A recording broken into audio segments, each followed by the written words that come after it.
Welcome to Dive Deeper. Hey guys. Okay, Chris. So what's going on this week? Is there anything we need to talk about? Well, there's rally night next week. Right. Yeah, so rally night is next week. That's crazy. So I'm going to be talking about worship. You know, since we always sing at rally night, and Caleb and I were talking, and we think it would be really beneficial, be really good to explain to everyone why we do that and what worship is all about. And so hopefully that's helpful for, you know, all of the students who are new to church stuff. That's a good idea. Yeah, so I encourage you to invite your friends, and we'll have the same format as last month. So from 6:30 to 7:30, it'll be sanctuary time, and then an hour or so for games and hangout. We will have some food again, probably not pizza, not sure yet, but we'll have something. All right, warm-up question. How old are all of your leaders?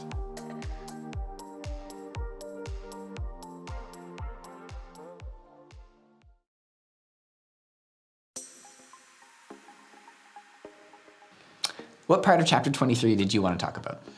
Well, there's lots we could talk about because Jesus says a lot. But could you read verses 8 to 12 for me? Sure. But you do not be called rabbi, for one is your teacher, the Christ, and you are all brethren. Do not call anyone on earth your father, for one is your father, he who is in heaven. And do not be called teachers, for one is your teacher, the Christ.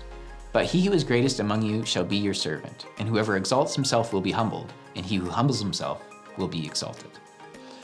So what's going on in this passage, Oliver? Right, so for a bit of context, Jesus is contrasting what his disciples should do. What I just read to what the religious leaders of the day were doing. Right. And what I want to focus on is how we're to be as Jesus' followers. Right, so did you notice how Jesus challenges our ideas of what greatness is? Yes.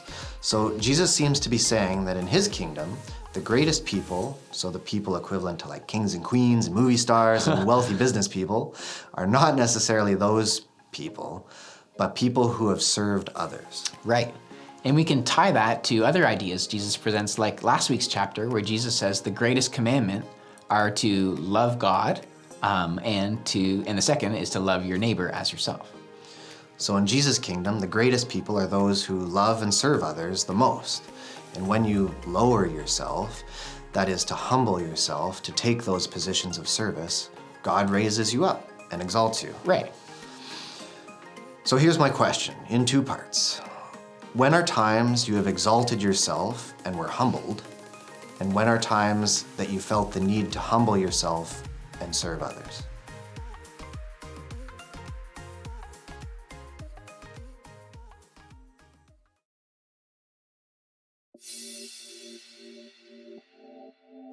All right, Oliver, what stood out to you this week?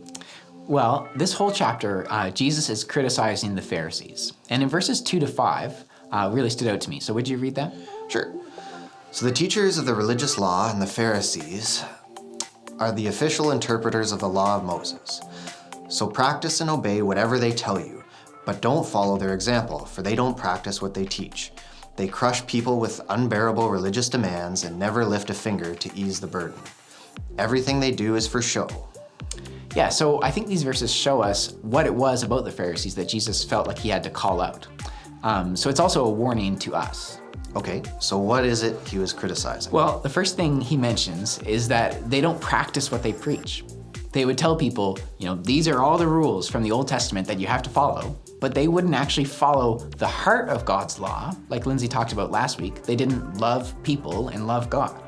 Okay, so practice what you preach. That's an expression we hear sometimes today when people criticize Christians as well. Yeah, so unfortunately, Christians don't always practice what we preach.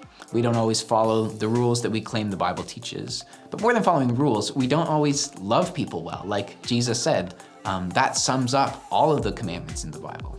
Okay, so you talk a lot about generally loving people, but does that mean the rules aren't important? Okay, yeah, so good question. Well, what's interesting in this passage is that Jesus doesn't say the Pharisees shouldn't be teaching the rules in the Old Testament. He actually says the teachers of religious law and the Pharisees are the official interpreters of the law of Moses. So practice and obey what they tell you, but don't follow their example. So that's interesting. he actually says, do follow the rules from the law that the Pharisees were teaching about. Right. So because sometimes I've heard people say, God just tells us to love everyone, but they interpret that, as do whatever makes people happy. Like Right. my friend wants to smoke pot or get drunk or cheat on his test or sleep with his girlfriend or whatever. And well, if that will make him happy, then the loving thing is to let him do it, right? Right. Yeah, so sometimes people hear love God and love others, and they interpret that to mean whatever they want. But yeah, so when Jesus says we should listen to what the Pharisees taught from the Old Testament, I think that's important, because the way we know what loving people and loving God actually looks like is by what the Bible says. God has taught us in the Bible what we should do to love people, how we should love people. He knows what's best for us and what's best for the people around us. And so loving them means treating them the way he has told us in the Bible. Okay, so that's a lot different than what people often think. Right, yeah, it's true. All right, well, let's talk about that then. What are examples you can think of from the Bible that teach us what it means to love people and to love God?